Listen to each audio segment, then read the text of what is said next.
ആരുടെയും കാഴ്ചയിൽ പെടാതെ അഭിമന്യു അവിടുന്ന് മാറുന്നതാണ് കണ്ടത്. അദ്ദേഹം അബിയുടെ കയ്യിൽ കയറി പിടിച്ചു. സർ, നിങ്ങളെന്താ ഇവിടെ? അതും ഈ കോലത്തിൽ? ഞാൻ എത്ര കാലമായി നിങ്ങളുടെ ഒരു അപ്പോയിന്റ്മെന്റിനായി നടക്കുന്നു. എനിക്കിത് വിശ്വസിക്കാനാവുന്നില്ല. ഒരു സർ, നമുക്ക് ഇരുന്ന് സംസാരിക്കാം. പല്ലവിയും ഗീതയും ഉൾപ്പെടെ എല്ലാവരും ഞെട്ടി.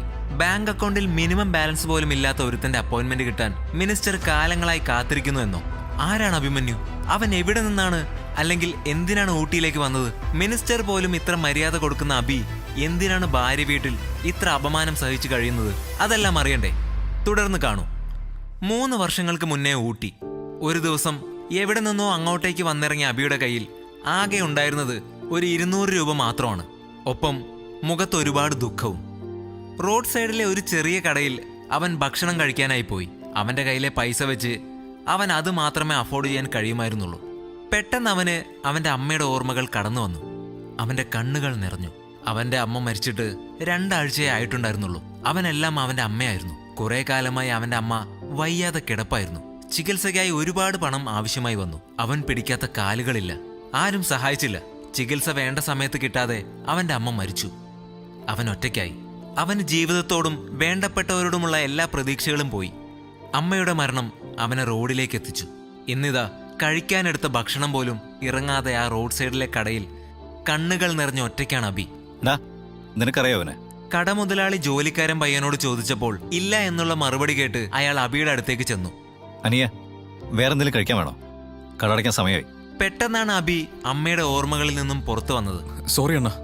ഇത്രയും പറഞ്ഞ അബി അവിടുന്ന് എഴുന്നേറ്റ് കൈ കഴുകി. അവന്റെ വിഷമം നിറഞ്ഞ മുഖവും മുഷിഞ്ഞ വേഷവും കണ്ടപ്പോൾ അയാൾക്ക് തന്നെ കഷ്ടം തോന്നി.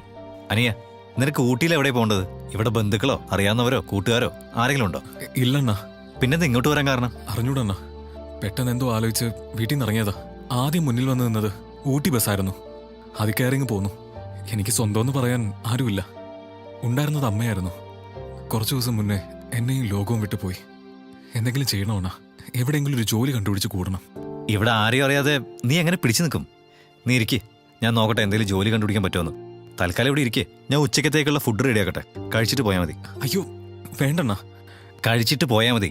എന്തെങ്കിലും അതിനിടയ്ക്ക് ഓർമ്മ വന്നാൽ ഞാൻ പറയാം. നീ ഇവിടെ ഇരിക്കേ. എന്നാ എന്നെ കൊണ്ട് കഴിയുന്ന പോലെ ഞാനും സഹായിക്കാം. പറഞ്ഞാൽ കേൾക്കില്ലെങ്കിൽ ഞാൻ എന്ത് ചെയ്യാനാ?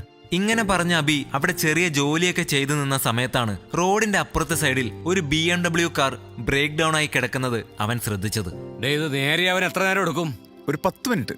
മൈ ഫൂട്ട്, നീ വേറെ കാർ വിളിച്ചു വരുത്ത്. എന്നിട്ടാവാ ഇതിന്റെ റിപ്പയർ ഒക്കെ. മാരണം. രവിചന്ദ്രൻ ഇത്രയും പറഞ്ഞ് ചൂടായിക്കൊണ്ട് തന്റെ ഫോണും എടുത്ത് റോഡ് ക്രോസ് ചെയ്യാനായി നടന്നു. എന്നാൽ ഫോൺ നോക്കി ദേഷ്യത്തിൽ നടന്ന രവിചന്ദ്രൻ റോഡ് ശ്രദ്ധിച്ചില്ല. അപ്പുറത്തെ സൈഡിൽ കൂടി ഒരു വണ്ടി അതിവേഗം വരുന്നുണ്ടായിരുന്നു. അത് ഹോൺ അടിച്ചതൊന്നും അയാൾ കേട്ടില്ല. പക്ഷേ ഇത് ശ്രദ്ധിച്ച അബി വേഗം തന്നെ അവിടുന്ന് ഓടി വന്ന് രവിചന്ദ്രനെ രക്ഷിച്ചു. നൂലിഴ വ്യത്യാസത്തിൽ അയാൾ വലിയൊരു അപകടത്തിൽ നിന്നും രക്ഷപ്പെട്ടു.